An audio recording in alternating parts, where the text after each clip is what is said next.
I have my time together fairly early on in my playing, and that is a pretty straightforward skill to learn after all.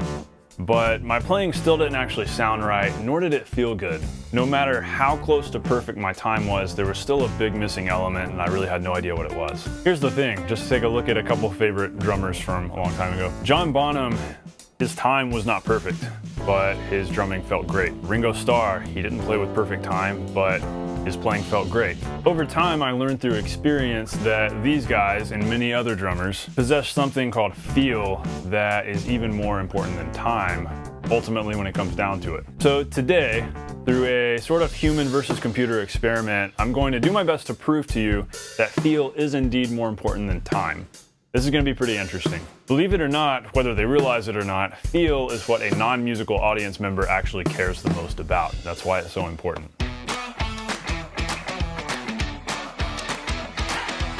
Hey everybody, welcome to The Non-Glamorous Drummer. If you're new to the channel, be sure to hit the subscribe button. On with today's discussion. So what we're doing, I've written just a basic drum loop, just a basic groove that I've programmed via MIDI and some samples and Logic on my computer. And we're going to compare that with me playing that same groove on the actual kit. The difference is going to be that the drum loop on the computer is quantized 100%. That means that it's locked to the grid, perfect timing. Now when I play it, I'm not going to play it to a click. I'm going to do my best to play it at the same tempo, and I'm going to try to play it with a good time.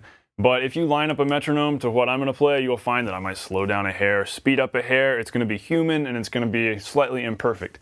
But we're going to decide which one actually feels better. And then after we do that comparison, we're going to do something even wackier to the drum loop on the computer to really take this to the next level and really drive the point home. Okay, so up first, me playing the groove. No click, I'm doing my best to sound good and play with good timing, but there will be some time imperfections. And then after that, we'll jump straight over to Logic to hear the drum samples play the same loop.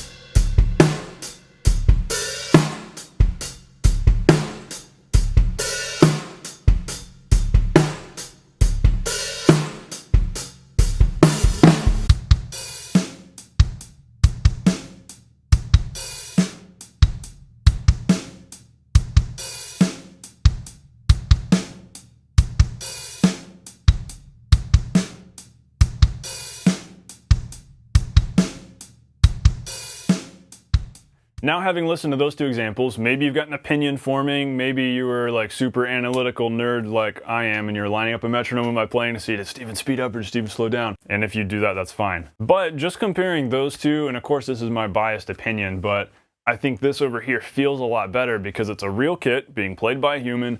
We've got all these mics on it, so it's one big cohesive sound, whereas the drum loop in Logic is made up of just some individual MIDI samples that, yeah, they're supposed to be real drums, but they're a little bit fake sounding. They're not perfect. And there's a lack of expression there. In other words, they're just boring. And so when we bring that human element of those slight imperfections, it actually makes things more believable and more authentic. And so I think that's what's interesting here. Now to compare this a little further, here's what we're going to do now. A big important part of good feel on the drums is consistent dynamics. A big important part of good feel on the drums is consistent dynamics. Somebody like John Bonham, yeah, his time was moving around a lot, but every time he hit the snare, every backbeat felt the same. It was that same heavy rim shot, same energy level, same velocity. Same with the kick drum, and so everything was at this high velocity where it's always pounding you in the face, consistent.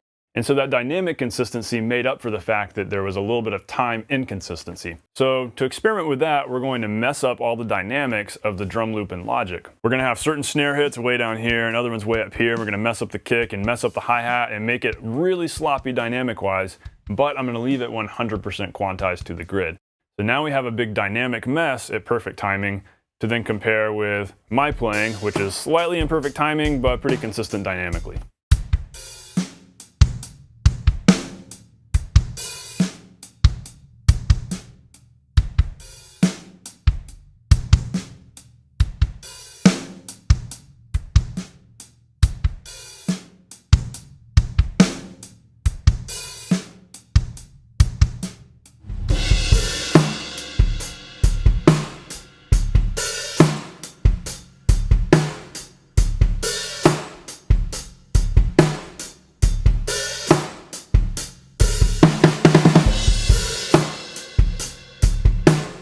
So yeah, the loop felt pretty terrible, right? It's very unsettling.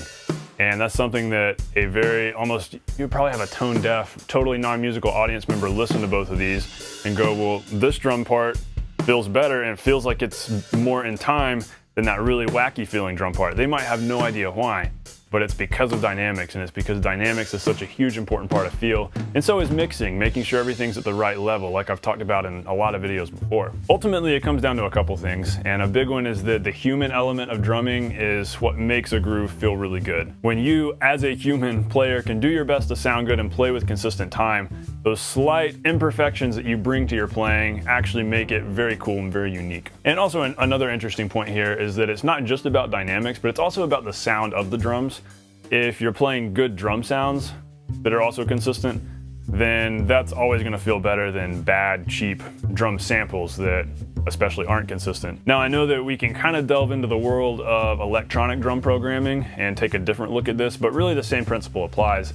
If you've got bad electronic drum samples, that electronic drum groove is going to feel weird compared to maybe something cool or unique we can make with acoustic drums. But if you've got good electronic drum samples, well, you can do really cool stuff with that and take the same human drummer approach to programming it. And so that's really where we've gone with this today, that the best part of good drumming is the human element that we bring, even if it's programmed drums. We have to bring slight inconsistencies and slight imperfections where it still sounds good and it still feels good, but those things that make it human and that make it authentic. I think that's what makes a really great drum part a really great drum part. If this hasn't proved that enough to you, just go listen to a bunch of Led Zeppelin records and you'll hear exactly what I'm talking about. Hey, thanks for watching this video. I really enjoyed making this because I love nerdy musical stuff like this. If you found this video interesting and it helped you out in some way or another, be sure to share the video and subscribe if you haven't already. If you're new to the channel, be sure to also check out some free ebooks you can find on my website, specifically the one, What You Actually Need to Know on the Drums, where we talk a lot about the whole time, feel, and dynamics thing. So if you want to learn more about that, dig in. There's lots of great info there. Thanks, guys. I'll see you on the next video.